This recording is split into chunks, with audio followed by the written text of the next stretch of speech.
The sky above Stadtkiel was burning long before dawn.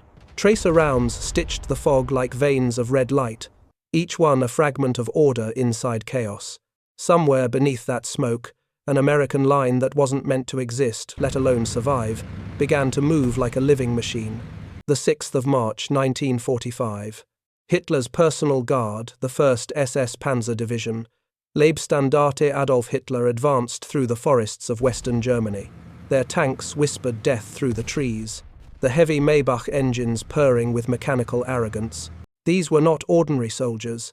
They were the ideal men bred and trained to embody the Nazi myth of invincibility. They had burned through Europe, left their insignia over fields of ruin, and executed prisoners in places like Malmedy. And now, they expected one more victory. They expected to erase another patch of earth, another cluster of American infantry clinging to a nameless ridge. They expected democracy to break as they always believed it would. They were wrong. At the edge of that forest stood Captain James Morrison, his uniform blackened with oil, his men running on caffeine and adrenaline instead of orders. No one expected them to hold. They had no strategic high ground, no supply lines, no reinforcements. Just Shermans running low on shells, and a handful of 94th Infantry Division veterans too stubborn to retreat. When the first Tiger II came out of the mist, Morrison didn't even blink. He just whispered into the radio, "Hold the line." That single phrase, small, mechanical, almost meaningless, became the ignition of something larger. The forest exploded. Artillery fire punched through the air like pistons. Sherman tanks pivoted and fired blindly through smoke. The ground shook with every hit, a rhythm of thunder and defiance. The SS advanced in perfect formation, but what they found wasn't chaos. It was resistance, organized by instinct, refined by desperation. Every broken tank became a turret. Every fallen man's rifle became another gear in motion. They weren't fighting for command. They were fighting for continuity, the logic of survival made industrial. The SS had come to crush an army. Instead, they ran into a system that refused to collapse. And in that moment, for the first time in the war, the elite of Hitler's Reich discovered what happens when democracy starts thinking like a machine. To understand what happened in that forest, you have to understand the two systems that collided there, not just armies, but ideologies forged in entirely different furnaces. The 1st SS Panzer Division, Leibstandarte Adolf Hitler, was not merely a combat unit. It was the weaponized image of Nazism itself.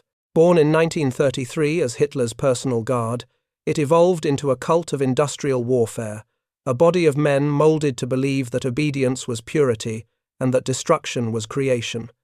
Every tank, every rifle, every uniform carried the promise of inevitability, that the German war machine was not only efficient, but divine in its precision. By 1945, the men of the 1st SS had become the last living fragments of that illusion. The Reich was collapsing, but they refused to see it. They still believed they were the embodiment of civilization's highest order, the iron will of the Führer, distilled into movement and firepower. Their creed was built on hierarchy. The officer spoke, the soldier obeyed. Thinking was dangerous, questioning was treason. Even their tactics mirrored this ideology. Pre-planned assaults, rigid formations, unyielding execution. Their doctrine had worked across Poland, France, and the Soviet Union, because for years the world had bent before it. But what happens when that perfect hierarchy meets chaos? The men they were about to face, the scattered, exhausted elements of Patton's Third Army, operated on a completely different principle. Where the SS believed in design, the Americans believed in improvisation. Where one side worshipped perfection, the other survived on adaptation. The American soldier of 1945 was not born into discipline. He grew into it. He came from factories, farms, cities, and neighborhoods, from Chicago steel mills and Texas plains, from Detroit assembly lines and California shipyards. When the war began, many had never seen Europe on a map. Yet now they were deep inside Germany, moving with the rhythm of a machine they themselves had helped build, the industrial organism called democracy at war. Unlike the SS, these men had been trained to think, not just to follow. Orders were important, but initiative was sacred. If an officer fell, a sergeant took over. If a tank broke, its crew found a way to make it useful again. If ammunition ran low, men scavenged from wrecks, repaired weapons, or rewired radios to make them work with foreign parts. The American military system, decentralized, adaptive, almost chaotic, was the mirror opposite of the German model. It wasn't elegant, it wasn't flawless, but it was alive. And by March 1945, that difference was everything. General George S. Patton's Third Army had been driving across Germany like a rolling storm, pushing through the remnants of the Wehrmacht's defenses. But the deeper they advanced, the thinner they became. Supply lines stretched hundreds of miles back to France. Fuel was scarce. Communication lagged. Each division had to operate like a self-contained organism, making decisions on the fly, and Patton encouraged it. He didn't want soldiers who waited for orders. He wanted soldiers who made them. His doctrine was motion. His engine was momentum. A good plan violently executed now, he once said, is better than a perfect plan executed next week. That philosophy, half madness, half genius, was the spiritual core of the American war machine. It allowed small, isolated units to act with speed and intelligence, adapting faster than any enemy expecting rigidity. In contrast, the 1st SS Panzer Division was dying under the weight of its own perfection. The Nazis had built their army like a machine of clockwork, synchronized, magnificent, and utterly dependent on ideal conditions. By 1945, those conditions were gone. Fuel shortages crippled mobility, logistics collapsed, communication broke under Allied bombing. The doctrine that once gave them dominance now locked them inside a system unable to bend. Still, their pride remained. Even as the Reich fell apart, the SS clung to the mythology of superiority. They considered democracy decadent, weak, and slow, incapable of true discipline. In their eyes, Americans were mechanical consumers, masquerading as warriors, driven by greed rather than belief. To them, Patton's men weren't soldiers. They were a mob of amateurs with tanks. But the Americans had turned that chaos into logic. They had discovered that a system which allows disorder also allows evolution. The 1st SS entered the battle believing they were fighting against men. In reality, they were fighting an idea: the industrialization of improvisation. Every field kitchen, every repair truck, every radio operator was part of a living network that could absorb shock and generate new solutions faster than any command center. Where the SS needed perfection, the Americans only needed function. If a Sherman couldn't outgun a Panther, it would outthink it. If the road was blocked, the engineers would blast another. If the radio broke, someone like Private Roberto Martinez, an immigrant who knew the rhythm of frequencies, would find a way to make it sing again. This was not a war of ideals anymore. It was a collision between two operating systems of civilization. One demanded obedience, the other rewarded adaptation, and the battlefield was their testing ground. By the time the 1st SS Panzer Division rolled towards Stadtkiel, they carried more than just tanks and guns. They carried a dying empire's belief in order over life. The Americans waiting for them carried something far more dangerous: the capacity to turn chaos into design. At first glance, the fight should have been impossible. 18 German tanks, supported by experienced infantry, advancing in formation against a few companies of Americans with inferior armor and limited artillery. Every calculation favored the SS. Every textbook predicted annihilation. But wars are not won by textbooks. They are won by systems that learn faster than they break. That morning, when the first shells fell, the difference between these two worlds became visible. One army moved according to doctrine, beautiful, synchronized, flawless, until it collided with something it couldn't predict: men who no longer needed perfection to win. And when the fog lifted, it wasn't just a clash of weapons. It was the collapse of one belief system into another. A dying ideology, built on control, meeting a living one built on improvisation. Steel against thought, command against collaboration. The Führer's machine against the machine that freedom had built. The 1st SS didn't know it yet, but in that forest near Stadtkiel, their entire philosophy of war was about to be dismantled piece by piece, not by superior force, but by superior flexibility. Because the men they faced weren't just soldiers of democracy. They were democracy itself under fire, under pressure, and about to prove that even when chaos reigns, a system built on freedom can still function like a machine. Every system carries within it the seed of its own undoing. For the SS, that seed was arrogance disguised as doctrine. For the Americans, it was improvisation balanced on the edge of collapse. And on the morning of the 6th of March 1945, those contradictions met at full velocity. The forest east of Statkiel was supposed to be quiet. It wasn't a chosen battlefield, merely a pause in motion, a point where the Third Army's advance had outrun its own logistics. Captain James Morrison's company from the 94th Infantry Division had been ordered to hold position while waiting for fuel convoys and artillery resupply. The irony was brutal. They had stopped to breathe, and that pause was what doomed them. In the mist before dawn, radio chatter turned from static to panic. Forward observers picked up heavy armor movement to the east. Multiple tracks, rhythmic, deliberate. The distinctive timbre of German Maybach engines rolled through the trees.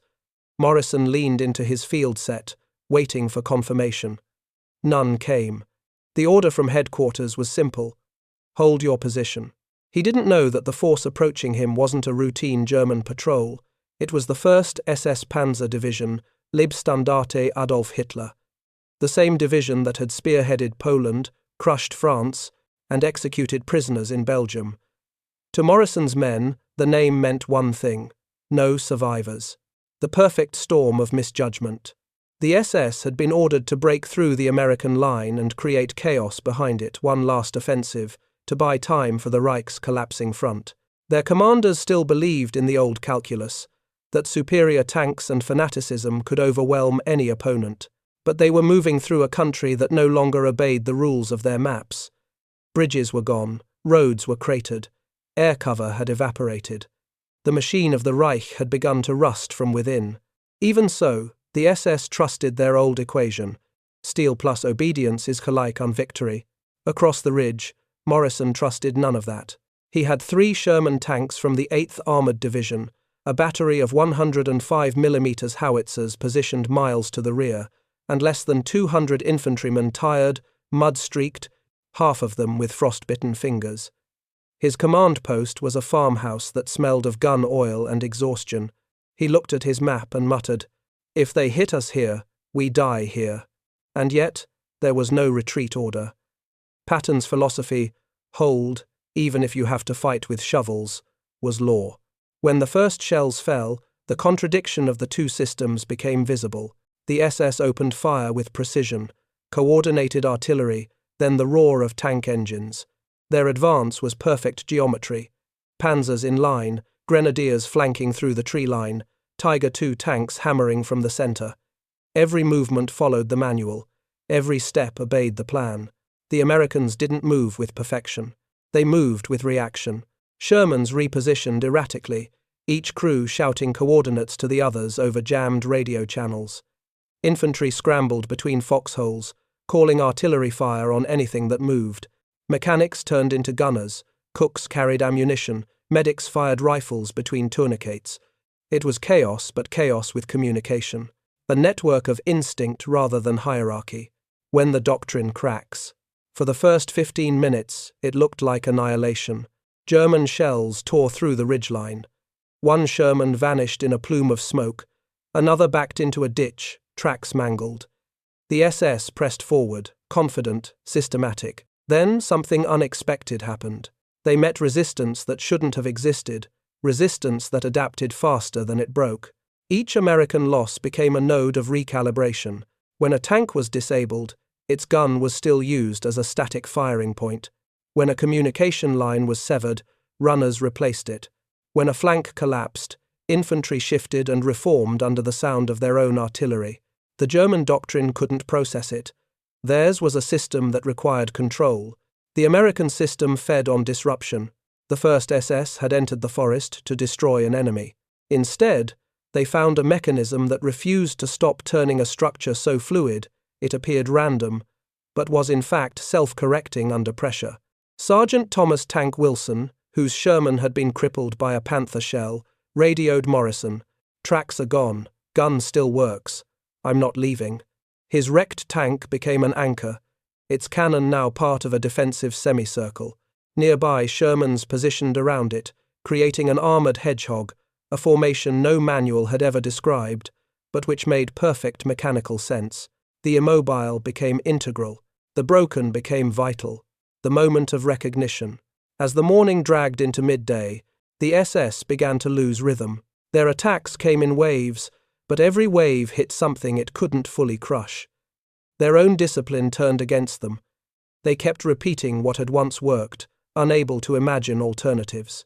Inside the American perimeter, something else was happening. The chaos was becoming synchronization. Radio operators cross-linked artillery, armor, and infantry into one feedback loop. Forward observers corrected fire by intuition. Men yelled coordinates by ear, estimating distance by the sound of their own shells. From the outside, it looked like improvisation. From within, it felt like machinery. The contradiction had flipped. The side built on rigidity was breaking. The side built on disorder was evolving. When the SS finally paused to regroup, their confidence had begun to corrode. The fog, once their cover, had turned against them, hiding an enemy they couldn't predict, one that refused to die according to plan. By the time the sun burned through the smoke, the Germans realized the unthinkable. They weren't fighting men anymore. They were fighting a machine built from the logic of freedom, and every minute it kept running was a minute their ideology failed. When the German offensive reached its peak, the forest turned into a chamber of steel and echoes. Smoke coiled between shattered trees, thick as molten oil. Every sound, the shriek of engines, the concussion of shells merged into one mechanical heartbeat. The 1st SS Panzer Division had arrived, expecting domination. What they found instead was a new kind of enemy, not a collection of men, but a system built from instinct and necessity. At the center of that system was Captain James Morrison. He wasn't a hero carved from legend. He was an engineer of survival. His voice, transmitted through a radio half-fried by static, no longer carried the tone of authority, only precision. Every gun counts, every voice counts. If you can see them, talk to me. That single command dissolved hierarchy. It converted his unit from an army into an organism. In the space of minutes, the battlefield rewired itself. The infantry became the eyes and ears, sensing, reporting, predicting. Each rifleman marked the world not by rank, but by proximity.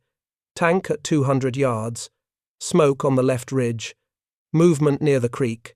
Their rifles weren't just weapons, they were sensors feeding data into the bloodstream of the machine. The tanks were the hands, crude, powerful, and endlessly adaptive. The Sherman crews understood their place in the equation. They couldn't outgun the Panthers or the Tigers, but they could outthink them. Instead of engaging in direct duels, they moved like piston rods, firing, shifting, disappearing, reappearing. Each maneuver created new angles, confusing the German gunners and fragmenting their formation. When Sergeant Thomas Tank Wilson's vehicle was crippled, he refused evacuation. The tracks were gone, but the main gun still worked. His voice cut through the static. "I'm staying. You move around me." Around his immobilized hull, the remaining Shermans began to orbit not by plan, but by instinct. Their formation evolved into what would later be called an armored hedgehog, a circle of interlocking arcs of fire, where each tank covered the other's blind spot. What had been destruction became design. Further behind the ridge, artillery became the brain of the system. The 105mm howitzers, once meant for static support, transformed into precision tools. Traditional warfare dictated fixed barrages, pre-sighted and planned. But here, the guns adjusted in real time, every round corrected by live communication. Observers on the ridge relayed targets. Shells arrived within minutes. The process repeated with mechanical rhythm: observation, transmission, execution, correction. Over and over. Through this cycle, a primitive form of feedback control emerged, a human algorithm of survival. To the SS, this was chaos. To the Americans, it was order in motion. Every doctrine the Germans followed demanded control, coordination, certainty. But here, the battlefield had no certainty, and so the American defense thrived. Each failure became a function, each loss became an input. When a tank burned, Its wreck served as cover. When a man fell, another filled his position without waiting for instruction. The SS had spent a decade perfecting the art of synchronization. What they faced now was synchronization without perfection. Across the ridge, German armor advanced in rigid sequence, panzers in the lead, grenadiers at their flanks, the heavy tigers behind. It was beautiful in formation, catastrophic in practice. Every movement had a pattern. Every pattern became predictable. Private Roberto Martinez, the Mexican-born radio operator, was the first to notice it. Between the bursts of static, he detected a pulse, a rhythm in the German radio chatter. Their coordination wasn't random. It was mathematical. He tuned his set slightly lower, scavenged parts from a destroyed vehicle, and listened. The voices of the SS came through, clipped, confident, and unaware they were being overheard. Martinez had worked as a radio technician before the war. Within 2 hours, he built a bridge between frequencies, a crude eavesdropping system that allowed the Americans to anticipate German regroupings. Morrison didn't hesitate. "If they tell each other where to move," he said, "we'll tell the sky where to answer." Moments later, artillery began to fall ahead of the attacks, not behind them. The forest shook as shell after shell struck assembly zones before tanks could even crest the ridge. For the first time, the SS were reacting. The rhythm of battle inverted. The attackers lost tempo. The defenders gained it. In the eyes of any strategist, the Americans should have already collapsed. They were under strength, undergunned, and outnumbered. Yet, their chaos had hardened into pattern. Their communication, fragmented and improvised, operated faster than the German chain of command. When one flank began to falter, the other adapted instantly. When the artillery needed recalibration, infantry shouted coordinates by ear. When radio lines died, men carried messages through smoke, timing each run with the intervals between shell bursts. It wasn't discipline that held the line. It was momentum born from cognition. The SS didn't know how to fight intelligence that had no center. Their officers demanded clarity, but clarity was gone. They tried to regain control through sheer volume, pushing more tanks into the forest, increasing fire rate, demanding progress. But every movement revealed more of their predictability. What they faced wasn't randomness, it was a form of distributed logic. By late afternoon, the American position looked like a scrapyard. Burned Shermans lay half-buried in craters, trenches overflowed with smoke and mud. But the system was still running. Like a damaged engine, it coughed, screamed, and refused to stop. Wilson's immobilized tank was now the nucleus of the defense. Every gun around him fired according to its angle of survival, forming an interlocking geometry of fire. The Germans couldn't flank it. Every attempt triggered counterfire from multiple directions. When the SS artillery shifted to suppress, Morrison ordered his own howitzers to mimic the enemy's rhythm shells, landing in a deliberate counterbeat, forcing confusion into the German timing. It was the war reduced to pure mechanics. Output versus output, rhythm against rhythm. For all their mechanical brilliance, the SS had forgotten the first rule of machines. Adaptation is the true measure of perfection. Their formation remained flawless until it encountered something alive. The Americans had become that living mechanism, unrefined, inefficient, yet elastic enough to absorb every hit and return it in altered form. By dusk, the battle was no longer about firepower. It was about endurance of design. The SS relied on command. The Americans relied on feedback. The SS fought with ideology. The Americans fought with improvisation. Each side was a reflection of its civilization. The German machine was a monument to hierarchy, efficient but brittle. The American machine was democratic, chaotic but regenerative. The forest became the crucible where these systems met, and one began to dissolve the other. As darkness settled, the field fell eerily quiet except for the hiss of burning fuel. The first SS had failed to break the ridge. 17 of their tanks lay destroyed or abandoned among the trees. 200 of their men were dead.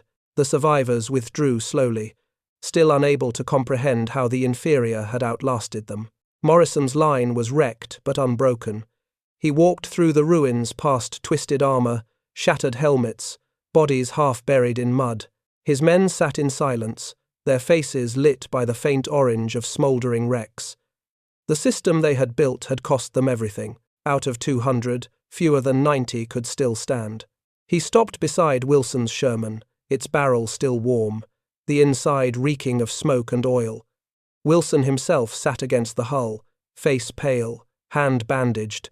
When he saw Morrison, he smiled a cracked, exhausted grin. "Looks like it held." Morrison nodded, staring at the ridge that had nearly consumed them all. The battle was over, but something larger had begun an evolution of warfare itself. That day, the Americans had proven that strength is not born from control, but from the ability to reconstruct order out of collapse. They had built a machine, not from steel, but from trust, communication, and desperation. And in its rhythm, messy, unpredictable, a live democracy had found its true industrial form. Night fell like ash. The firelight of burning vehicles flickered through the trees, casting warped silhouettes across the ridge. The air stank of fuel, cordite, and blood. The forest no longer belonged to either army, it had become neutral ground, a graveyard for machines. For 18 hours, the 1st SS Panzer Division had done everything their doctrine demanded.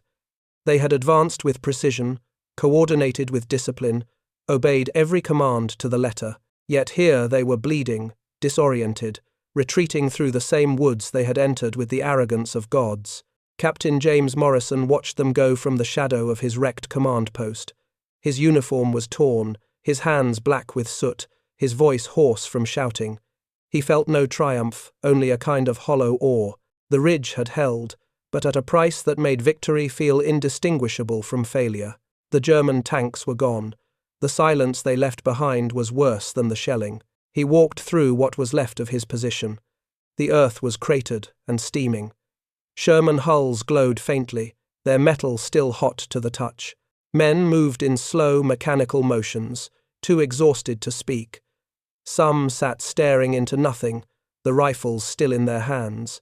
Others carried the wounded, stepping over the bodies of comrades and enemies alike.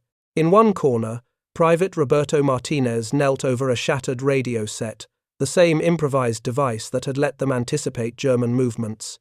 He touched its broken dials with the tenderness of a surgeon, as if mourning a fallen friend. The wires were melted, the casing torn open by shrapnel. The machine had outlived its purpose, and in doing so, had become a relic of its own brilliance. Nearby, Morrison found Sergeant Wilson leaning against the burnt-out shell of his Sherman. His face was pale, a bloody bandage across his temple. The tank behind him immobile, gutted, still smelled of cordite and oil.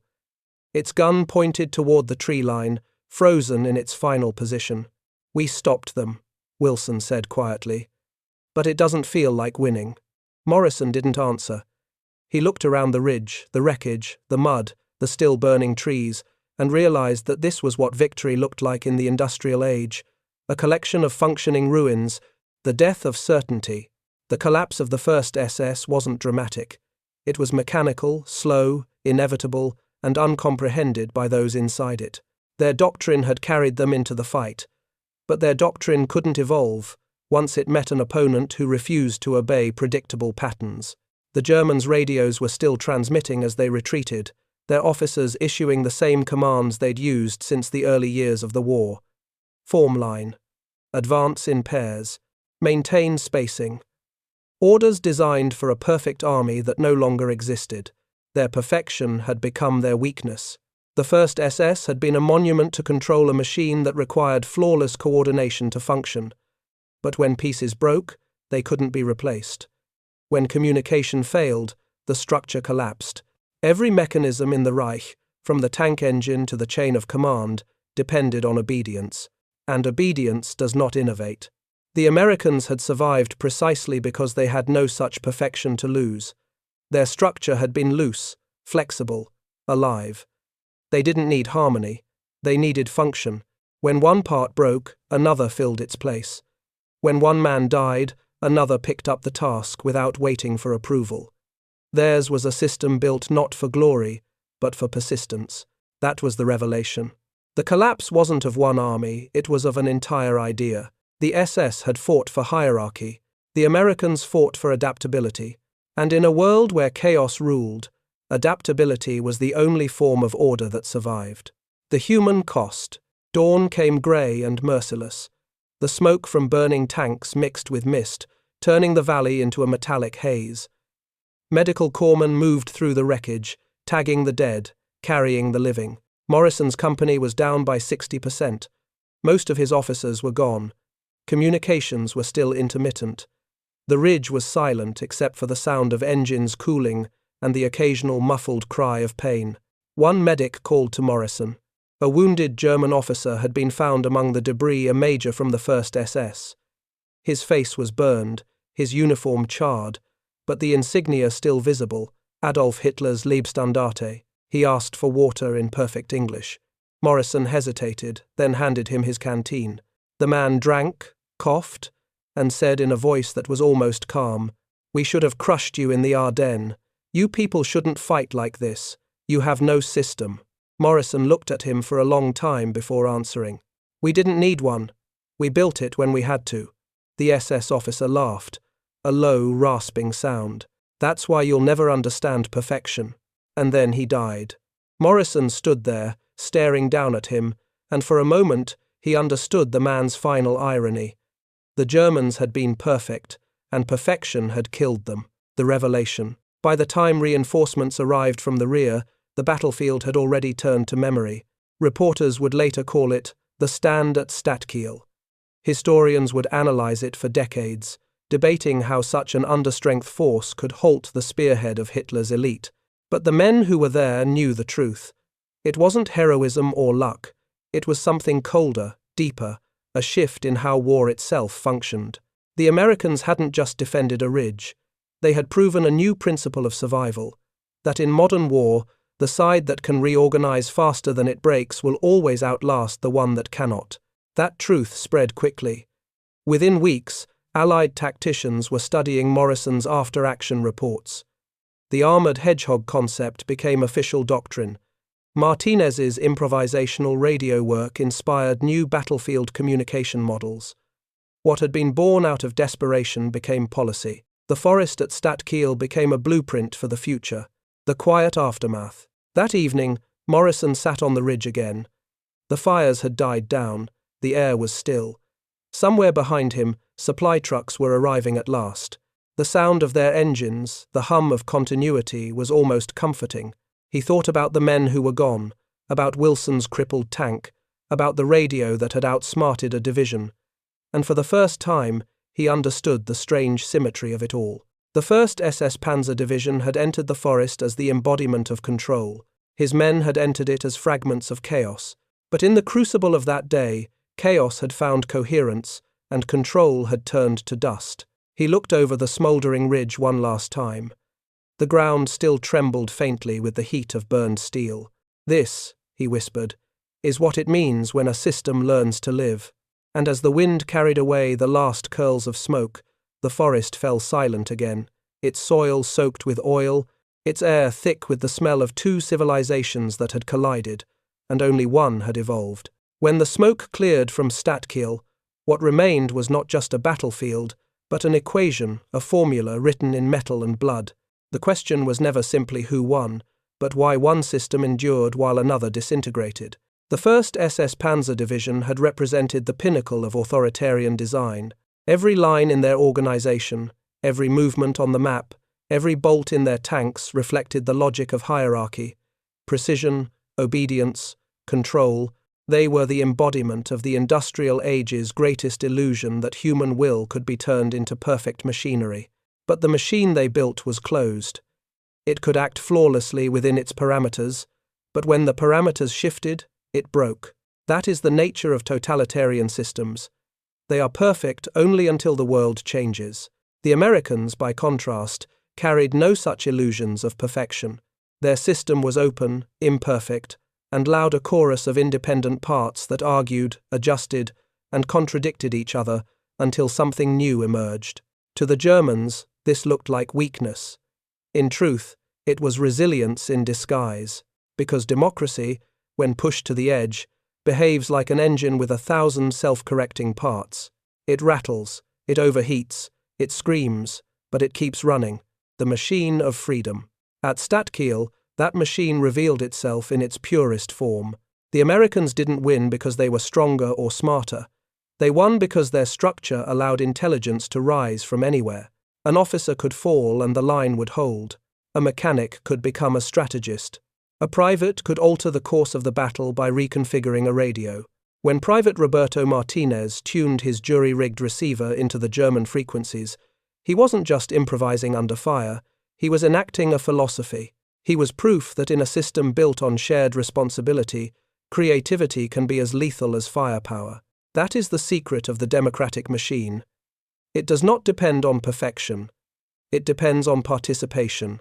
It turns every weakness into circuitry, every failure into feedback.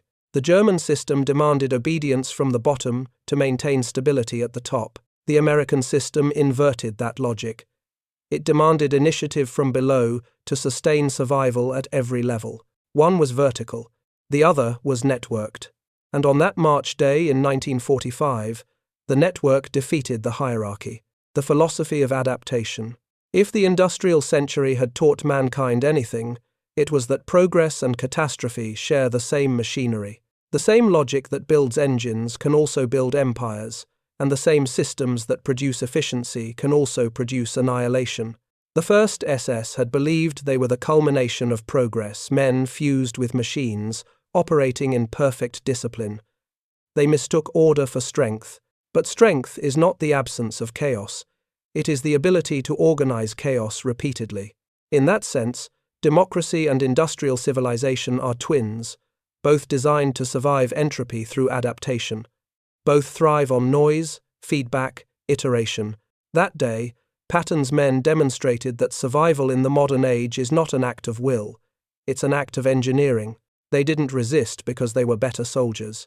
They resisted because they were part of a design that could repair itself mid-battle.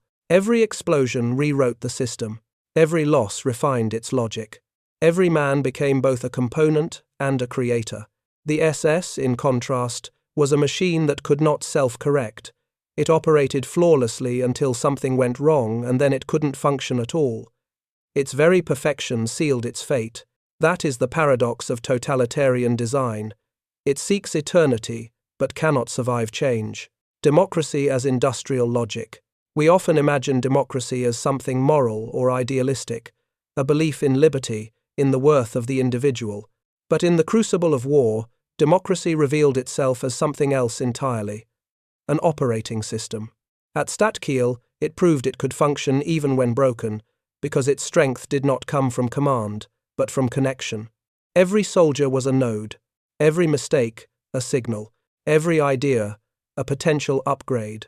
The Americans had built an industrial civilization that mirrored their social logic, modular, replaceable, adaptive. Their factories, like their armies, thrived not on control but on iteration. No part was sacred, only the process of improvement. In that sense, the Battle of Stadtkiel was more than a clash of forces. It was a live experiment in systems theory before the term existed. The authoritarian machine had met the democratic machine, and the latter had evolved faster. That evolution was brutal, imperfect, and drenched in suffering. But it worked. The lesson of the machine. Every generation constructs its own kind of war. For the 19th century, it was honor.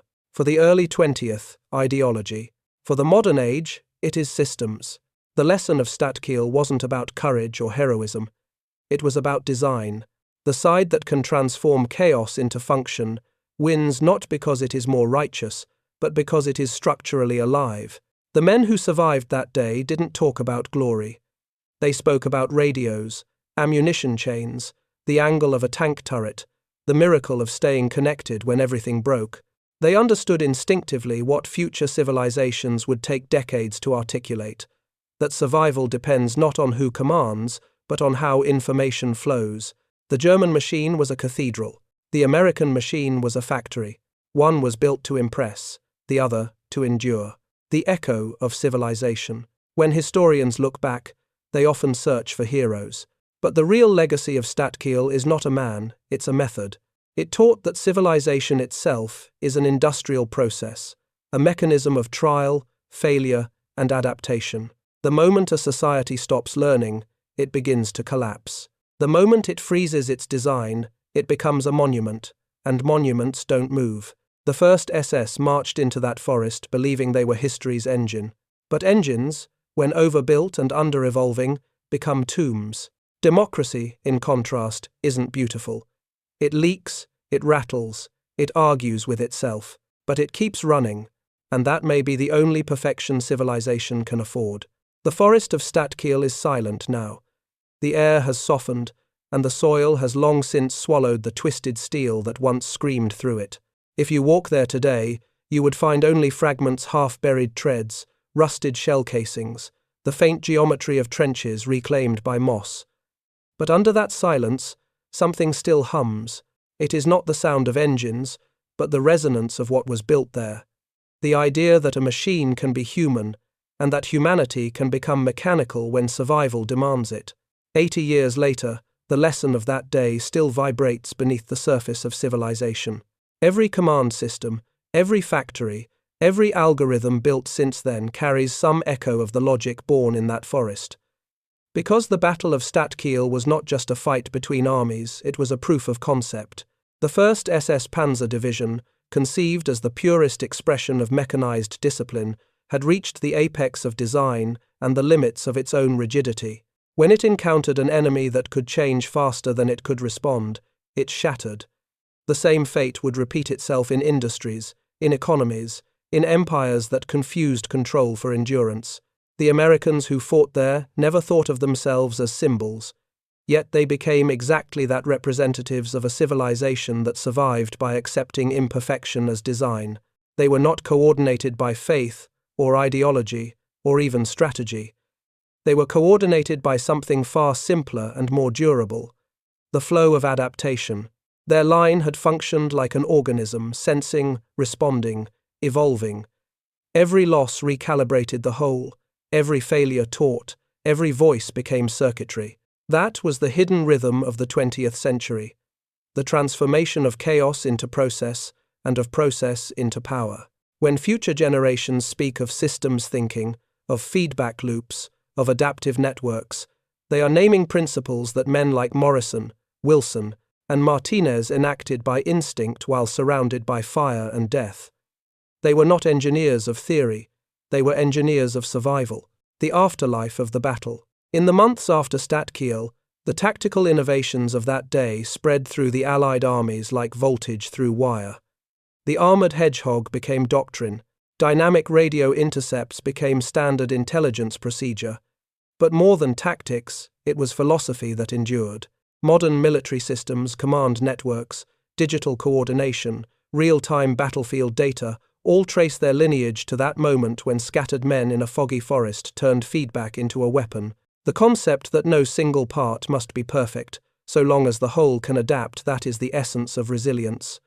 And resilience became the true measure of power in the machine age. The old world of hierarchy and command lines gave way to a new one. Flexible, recursive, alive. The same logic that had saved a few hundred soldiers in Germany would soon build global industries, digital grids, and societies that could withstand collapse by reconfiguring themselves. That, too, was the echo of Statkiel, not in glory, but in architecture, the quiet legacy. In one archive box in the US Army's records, a line from Captain Morrison's after-action report survives, written in pencil, barely legible beneath stains of dirt and oil. "We didn't fight as men that day. We fought as parts of something that refused to stop working." It is an unintentional manifesto of the modern world, a sentence that could describe any living system, from a city to a computer to a civilization under stress. The 1st SS entered that forest, believing that democracy was weak because it argued, because it doubted, because it lacked order. But in the heat of destruction, it turned out that doubt was a survival trait, and argument was adaptation. The authoritarian mind seeks stillness, the perfection of the final form. The democratic machine thrives in motion, the imperfection of perpetual becoming. That is why the ridge at Statkiel still matters. Because every empire, every ideology, every structure of control eventually faces its own version of that forest, a moment when the old order collides with the chaos it thought it had mastered. And in that collision, the same truth emerges again and again. Only the systems that learn will live.